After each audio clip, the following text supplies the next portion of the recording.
네, 여러분 안녕하십니까. 고종환 TV를 진행하고 있는 고종환 한국자산관리연구원장입니다. 여러분 지난주는 좀 건너뛰었습니다. 여러 가지 바쁜 일들이 많아서 양해를 부탁드리고요. 오늘은 계속 쌓이는 서울 아파트 매물, 강남, 서초, 송파, 이 강남권이죠. 뿐만 아니라 뭐 광진이나 여러 지역들의 매물이 30 내지 50% 쌓이고 있습니다. 거래도 잘 안 되고 있고요.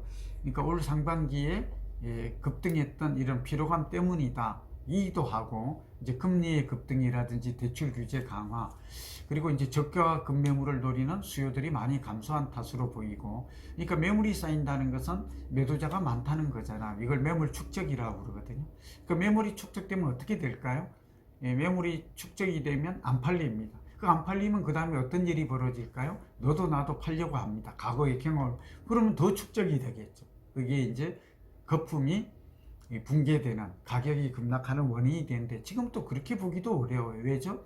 전세값이 또 오르고 있어요.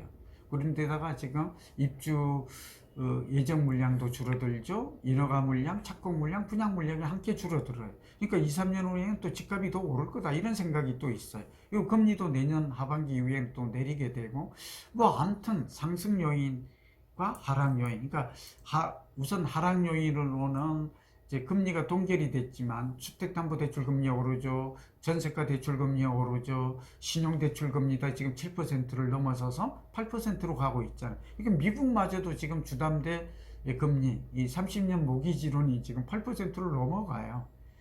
그러니까 정말 문제가 크죠. 이것들은 하락 요인이에요. 또 가계부채 때문에 대출 규제 강화, 다시 말해 특례보금자리론도 지금 축소했죠. 50년 주담대도 축소했죠. DSR 다시 강화하고 있죠. 이런 것들은 하락 요인이 분명해요. 그래서 지금 그런데다가 지금 우리 펀더멘털 기초 체력이라고 그러죠. 이 경제가 굉장히 불안정하게 28 전제까지 부러져 가지고, 저도 주식을 좀 하고 있습니다만 어떻게 될지 한치 앞을 내다보기가 어려워요.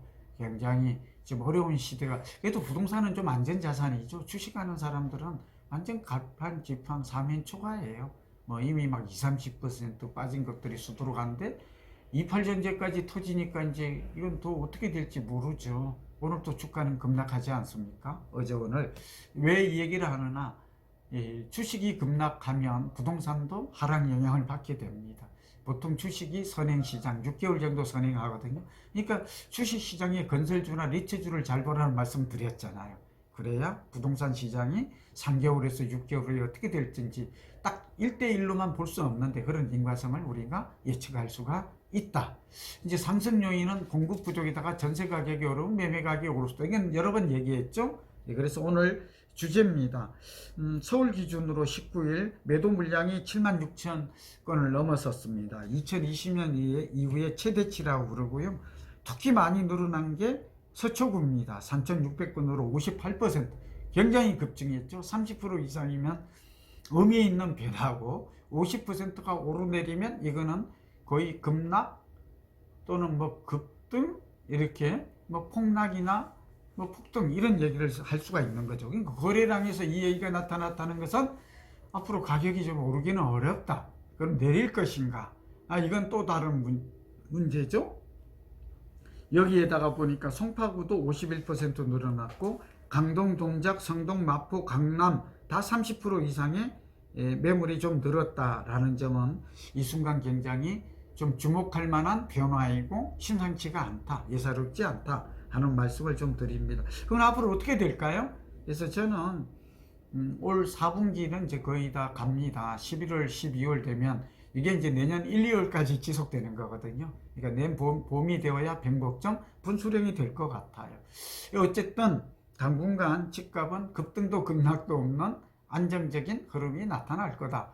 그러니까 확 내릴 수도 있는 상황인데, 주식이 내린 걸 보면 집값도 내리는 게 맞아요. 주식과 주택과의 관계를 보면. 또 금리가 오르는데 집값만 계속 오를 수는 없죠. 그리고 서울 같은 경우는 이미 집값의 87%. 그러니까 어깨를 넘어선 상황이에요. 제가 뭐라고 그랬어요? 무릎에서 사서 어깨에서 팔아라.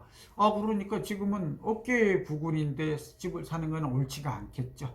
네, 그래서 다시 정리하면 당분간 올해는 좀 수도권도 그렇고 집 사는 거는 관망해라. 다만 경기와 인천의 재건축 같은 경우는 지금 시장을 계속 리딩하고 있으니까 이런 것들은 좀 눈여겨보시라. 그게 매일경제하고 최근에 금융신문 칼럼도 그렇고 주간동아에도 그런 얘기가 나왔고, 시장의 변곡점은 다시 내년 봄이 될 것 같습니다.